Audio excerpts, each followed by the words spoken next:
Hello everybody, সোম education YouTube চ্যানেলে তোমাদের সবাইকে স্বাগত।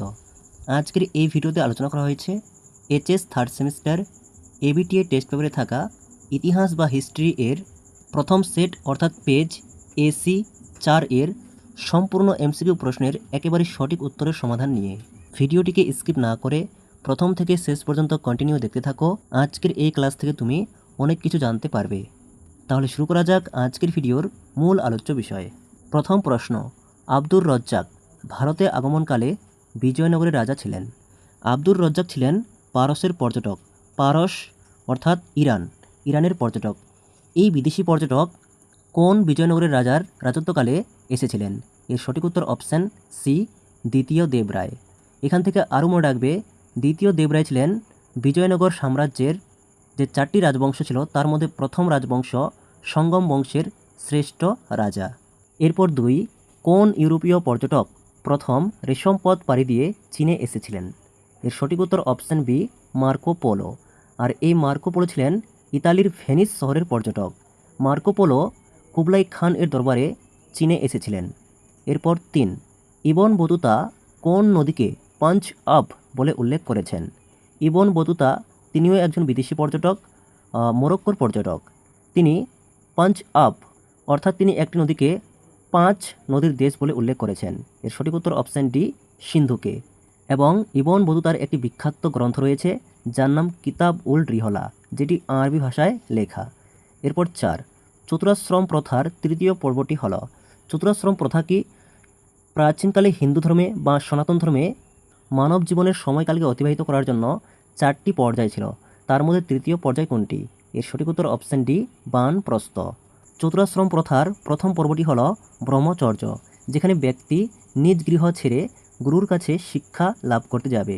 এরপর গার্হস্থ্য, যেখানে সে শিক্ষা গ্রহণ করে নিজ বাড়িতে আসবে এবং সংসার করবে। তারপর 3, বানপ্রস্থ, যেখানে সে ত্যাগ করা শুরু করবে। এরপর 4, সন্ন্যাস, যেখানে সে পরবর্তী এবং বাকি জীবনটি কাটাবে। এরপর 5, এখানে স্তম্ভ রয়েছে। এ, সুলতান মাহমুদ। 4, অল বিরনি, অর্থাৎ গজনির সুলতান মাহমুদের হাত ধরে অল বিরনি 11 শতকে খোয়ারিজম, যার বর্তমান নাম উজবেকিস্তান, সেখান থেকে উত্তর ভারতে এসেছিলেন। এরপর বি, দ্বিতীয় দেবরায়। 3, আব্দুর রজ্জাক, অর্থাৎ পারস্যের পর্যটক আব্দুর রজ্জাক দ্বিতীয় দেবরায়ের আমলে বিজয়নগরে এসেছিলেন। C, Mohammad bin Tughlaq. 1, Ibn Battuta, এবং মোহাম্মদ বিন তুগলক ইবন বতুতাকে কাজী পদ দিয়েছিলেন। এরপর ডি, ভেনিস। 2, Marco polo. এরপর 6, কালিকটের শাসকরা কী নামে পরিচিত হন? এর সঠিক উত্তর অপশান সি, জামোরিন, অর্থাৎ দক্ষিণ ভারতে হিন্দু রাজাদের উপাধি ছিল জামোরিন। এরপর 7, মোহাম্মদ বিন তুগলকের আদেশে ভারতের দূত হিসেবে ইবন বতুতা কোন দেশে যাত্রা করেন? এর সঠিক উত্তর অপশান সি, চীন, 1342 সালে। এরপর 8, রামানন্দের প্রধান শিষ্য ছিলেন। রামানন্দ, যিনি উত্তর ভারতে ভক্তিবাদ প্রচার করেছিলেন। এই রামানন্দের শিষ্য ছিলেন অপশান এ, কবির। রামানন্দের মোট 12 জন শিষ্য ছিলেন, তার মধ্যে কবির ছিলেন অন্যতম শিষ্য। এরপর 9, সত্য ও মিথ্যা নির্বাচন করো। ভক্তি বলতে বোঝায় ঈশ্বরের কাছে ভক্তের সম্পূর্ণ আত্মসমর্পণ, ঠিক। দেবদেবীর আরাধনা, এটি ভুল। ভজন পূজন করা, এটিও ভুল। আত্মার সঙ্গে পরমাত্মার মিলন, সঠিক। অর্থাৎ এখানে 1 এবং 4 সত্য, 2 এবং 3 ভুল। এরপর 10, মুরিদ কথাটির অর্থ হল। এর সঠিক উত্তর অপশান সি, শিষ্য। সুফিবাদে শিষ্যকে মুরিদ বলা হতো, আর গুরুকে মুর্শিদ বা পীর বলা হতো।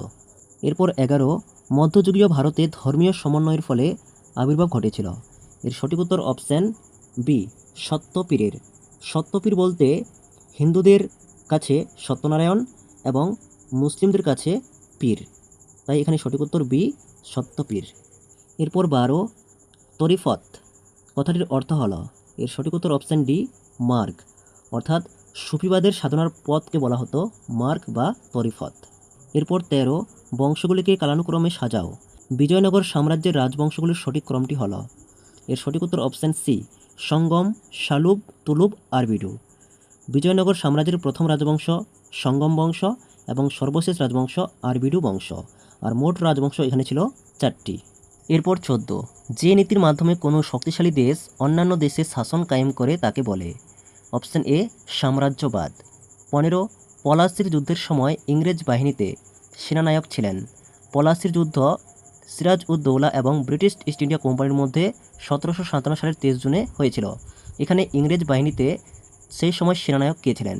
এর সঠিক উত্তর অপশান ডি রবার্ট ক্লাইভ। এরপর 16 যেখানে বিবৃতি রয়েছে। বিবৃতি এ ব্রিটিশ প্রধানমন্ত্রী পিটের নাম অনুসারে 1784 খ্রিস্টাব্দে পিটের ভারত শাসন আইন, এই কথাটি সত্য। বিবৃতি বি এই পিটের ভারত শাসন আইন অনুসারে কলকাতায় সুপ্রিম কোর্ট প্রতিষ্ঠিত হয়, এই কথাটি ভুল। কারণ আমরা জানি কলকাতায় সুপ্রিম কোর্ট প্রতিষ্ঠিত হয় 1774 সালে এবং এই সুপ্রিম কোর্ট প্রতিষ্ঠিত হয়েছিল রেগুলেটিং অ্যাক্ট এর দ্বারা, যেটি 1773 সালে এসেছিল। তাই এই প্রশ্নের সঠিক উত্তর হবে বি। বিবৃতি এ সঠিক কিন্তু বিবৃতি বি ভুল। এরপর 17 তৃতীয় ইঙ্গ আফগান অর্থাৎ ইংরেজ এবং আফগানদের যুদ্ধ কবে শুরু হয়? এর সঠিক উত্তর অপশান এ 1919 খ্রিস্টাব্দে এবং এই 1919 খ্রিস্টাব্দে আফগানিস্তান পূর্ণ স্বাধীনতা লাভ করে। এরপর 18 অন্ধকারাচ্ছন্ন মহাদেশ নামে পরিচিত। Option C Africa. 19 স্বাধীন মারাঠা রাজ্যের প্রতিষ্ঠা করেন। এর সঠিক উত্তর অপশান ডি শিবাজি 1674 সালে। এরপর 20 অধীনতামূলক মিত্রতা নীতি প্রবর্তন করেন। এর সঠিক উত্তর অপশান এ লর্ড ওয়েলেসলি এবং এই নীতিটি 1798 সালে লর্ড ওয়েলেসলি চালু করেন। এটি ছিল ব্রিটিশদের দ্বারা ভারতের দেশীয় রাজ্যগুলোকে নিয়ন্ত্রণ করার একটি নীতি এবং এই নীতিটি প্রথম ভারতের যে দেশীয় রাজ্যটি গ্রহণ করে সেটি হলো হায়দ্রাবাদ। এরপর 21 সিমনোসেকির সন্ধি স্বাক্ষরিত হয়। সিমনোসেকির সন্ধি মূলত চীন এবং জাপানের মধ্যে হয়েছিল। এর সঠিক উত্তর অপশান এ 1895 খ্রিস্টাব্দে। এরপর 22 মুক্তদ্বার নীতি ঘোষণা করেন। মুক্তদ্বার নীতি বলতে বোঝায় ওপেন ডোর পলিসি, অর্থাৎ সমস্ত ইউরোপীয় দেশ চীন থেকে সমানভাবে ব্যবসা বাণিজ্য করতে পারবে। এই নীতিটি ঘোষণা করেন 1899 খ্রিস্টাব্দে মার্কিন পররাষ্ট্র সচিব জন হে। এর সঠিক উত্তর অপশান এ জন হে। এরপর 23 তালিকোটার যুদ্ধ হয়েছিল। তালিকোটার যুদ্ধ মূলত বিজয়নগর এবং দাক্ষিণাত্যের সুলতানদের মধ্যে হয়েছিল। এর সঠিক উত্তর অপশান সি 1565 খ্রিস্টাব্দে এবং এই তালিকোটার যুদ্ধের আরও দুটি অপর নাম রয়েছে, রাক্ষস তঙ্গরি যুদ্ধ বা বানিহাটির যুদ্ধ বলা হয়। এরপর 24 বাহামনি রাজ্য প্রতিষ্ঠা করেন। মধ্যযুগে দিল্লি সুলতানি মোহাম্মদ বিন তুগলকের আমলে দক্ষিণ ভারতে দুটি গুরুত্বপূর্ণ রাজ্য বা সাম্রাজ্য প্রতিষ্ঠিত হয়েছিল, বিজয়নগর এবং বাহামনি। এই বাহামনি রাজ্য প্রতিষ্ঠা করেন অপশন বি হাসান গাঙ্গু। এরপর 25 যেখানে স্তম্ভ রয়েছে এ রেগুলেটিং অ্যাক্ট 3 1773 খ্রিস্টাব্দ, বি পিটের ভারত শাসন আইন, এ 1784 খ্রিস্টাব্দ, সি মহারানীর ঘোষণাপত্র 2 1858 খ্রিস্টাব্দ, ডি চার্টার অ্যাক্ট 4 1813 খ্রিস্টাব্দ। এরপর 26 বাংলার শেষ গভর্নর হলেন। এর সঠিক উত্তর অপশন সি উইলিয়াম বেন্টিং। এখান থেকে তোমরা আরও মনে রাখবে 1833 সালের সনদ আইন বা চার্টার অ্যাক্ট অনুযায়ী বাংলার গভর্নর পদটিকে পরিবর্তন করে এই পদটিকে ভারতের গভর্নর জেনারেল পদে পরিণত করা হয়। বাংলার শেষ গভর্নর যেমন উইলিয়াম বেন্টিং ছিলেন, তেমনি ভারতের প্রথম গভর্নর জেনারেল ছিলেন উইলিয়াম বেন্টিং। অর্থাৎ যেখান থেকে বাংলার গভর্নর পদটিকে শেষ করা হচ্ছে সেখান থেকে শুরু হচ্ছে ভারতের গভর্নর জেনারেল পদটি। এরপর 27 মন্টেগু চেমসফোর্ড আইন পাস হয়, অপশন সি 1919 খ্রিস্টাব্দে। 28 পাঁচশালা বন্দোবস্ত প্রথম কার্যকর হয়। পাঁচশালা এটি একটি ভূমি রাজস্ব বন্দোবস্ত ব্যবস্থা যার মেয়াদ 5 বছর। এর সঠিক উত্তর অপশন ডি নদিয়া জেলায়। অর্থাৎ এই পাঁচশালা বন্দোবস্ত ভূমি রাজস্ব ব্যবস্থাটি বাংলার নদিয়া জেলায় কার্যকর হয়েছিল এবং এই পাঁচশালা বন্দোবস্তটি চালু করেন ওয়ারেন হেস্টিংস 1772 সালে। এরপর 29 ভারতে প্রথম পাটকল স্থাপিত হয়। এর সঠিক উত্তর অপশান এ রিসরা। হুগলি জেলার রিসরায় 1855 খ্রিস্টাব্দে জর্জ অকল্যান্ডের দ্বারা প্রথম পাটকল রিসরায় প্রতিষ্ঠিত হয়। এরপর 30 ভারতীয় প্রথম আইসিএস ইন্ডিয়ান সিভিল সার্ভিস হলেন। এর সঠিক উত্তর অপশন সি সত্যেন্দ্রনাথ ঠাকুর এবং এই আইসিএস এর জনক হলেন লর্ড কর্নওয়ালিস। এরপর 31 নিচে প্রদত্ত তথ্যানুযায়ী ব্যক্তিটিকে চিহ্নিত করো। অর্থাৎ এখানে একজন ব্যক্তি সম্পর্কে একাধিক বৈশিষ্ট্য দেওয়া রয়েছে। চিন কিলিচ খান, নিজাম উল মুলক, আসফ শাহ, হায়দ্রাবাদের প্রথম নিজাম?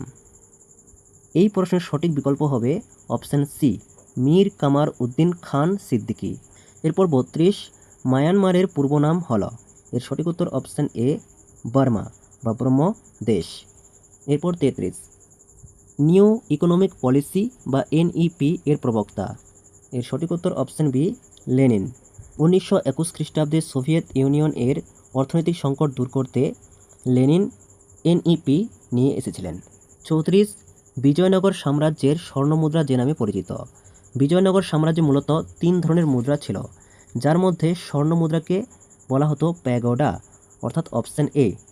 কিন্তু এখানে আরও মনে রাখবে, স্বর্ণমুদ্রাকে বিজয়নগরের মানুষেরা বরাহ বলতেন, কিন্তু বিদেশি পর্যটকরা এই বরাহকেই প্যাগোডা বলতেন। এরপর 35, দেওয়ান ই আসর গ্রন্থের রচয়িতা কে? এর সঠিক উত্তর অপশান ডি, মাহমুদ গাওয়ান। এবং এই মাহমুদ গাওয়ান ছিলেন বাহমনি সাম্রাজ্যের একজন বিখ্যাত প্রধানমন্ত্রী। এরপর 36, সুপ্রিম কোর্টের প্রথম প্রধান বিচারপতি হলেন?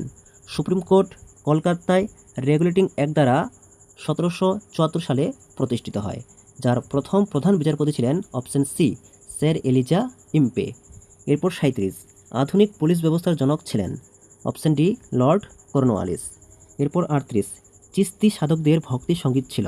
সুফি মতবাদে ভারতে মূলত 2টি সিলসিলা বিখ্যাত ছিল, চিস্তি সিলসিলা এবং সুহরাবর্দী সিলসিলা। এই চিস্তি সাধকদের ভক্তি সঙ্গীত কী ছিল? এর সঠিক উত্তর অপশান সি, সমা। অপশান এ, গম্ভীরা, এটি একটি নৃত্য যেটি মালদা জেলায় বিখ্যাত। অপশান ডি, ভজন, এই ভজন ভক্তি আন্দোলনের সঙ্গে যুক্ত। এখানে সঠিক উত্তর অপশান সি, সমা। এরপর 39, poverty and un British rule in India রচনা করেন? এর সঠিক উত্তর অপশান এ, দাদাভাই নওরোজি। এই দাদাভাই নওরোজিকে আবার ইন্ডিয়ান গ্র্যান্ড ওল্ড ম্যানও বলা হয়। পলাশির সম্পদ লুণ্ঠন এবং সম্পদের বহির্গমন অর্থাৎ ড্রেন অফ ওয়েলথ, এই প্রেক্ষাপটের উপর ভিত্তি করে দাদাভাই নওরোজি তার poverty and un British rule in India বইটি রচনা করেছেন। এরপর 40 এবং সর্বশেষ প্রশ্ন, রাইত ওয়ারি বন্দোবস্তের জনক বলা হয়? এর সঠিক উত্তর option A, Thomas Munro. Thomas Munro 1820 সালে এই রাইতওয়ারি ভূমি রাজস্ব ব্যবস্থাটি চালু করেন এবং এটি মূলত মুম্বাই ও মাদ্রাজ প্রদেশে প্রচলিত ছিল। এই ছিল আজকের ভিডিও। ভিডিওটি ভালো থাকলে অবশ্যই একটি লাইক করো। পরবর্তী ভিডিওর নোটিফিকেশন সবার আগে পেতে চ্যানেলটিকে সাবস্ক্রাইব করে রাখতে একেবারেই ভুলো না।